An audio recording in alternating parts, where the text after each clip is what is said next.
在咧武汉肺炎疫情期间，虽然中国也受到疫情的吞打，不过对台湾的各种威胁也是无停止过。台湾夹伫中国甲美国之间，台湾除了有甲美国买军事武器以外，家己也有开发。就全球军事专家表示讲，台湾面对中国威胁，台湾顶顶下下就爱做伙团结，这是上界坚强的地方。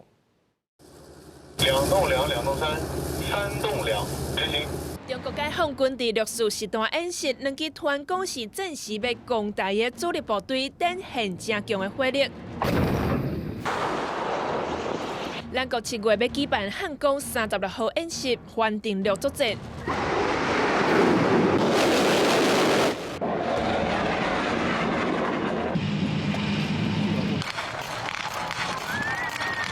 印太地区美中军事的对立情关，军事战略的专家黄介正指出，后疫情时期会有1年的时间，国际权力无稳定，互人夹伫咧两大强权中的台湾，一出组合拳。这组合拳是聪明的大陆政策、聪明的外交政策，加上一个踏实务实的国防建军才能够顶住台湾这一片天。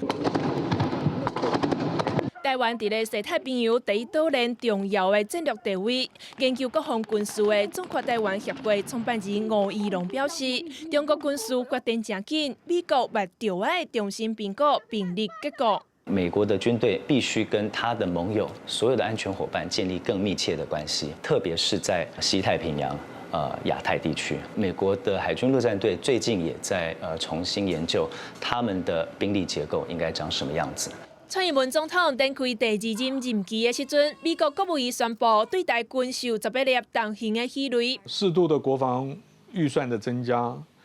不是只有买武器而已，不是只有发展不对称战力，同时也是一个政治的宣告，让美国放心，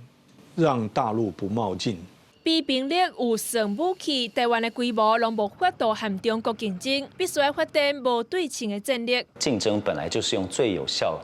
最符合成本效益的方式来竞争，不是说别人建一艘潜舰，我们就要建一艘潜舰。落实不对称的这个战略是非常重要的。那最不对称的战力是什么呢？最不对称的战力是一个实质的后备的能力。 台湾未来5到10年军事的挑战是真硬道。黄介正指出，军队和大众拢要有实战的准备。我们有全民参与的政治，我们也希望全民参与的国防，让所有的民众知道，如果今天台海一旦发生军事危机，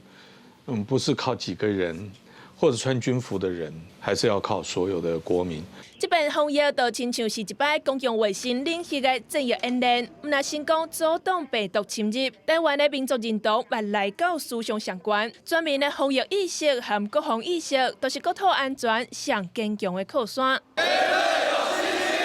记者由于进张玉水台北报道。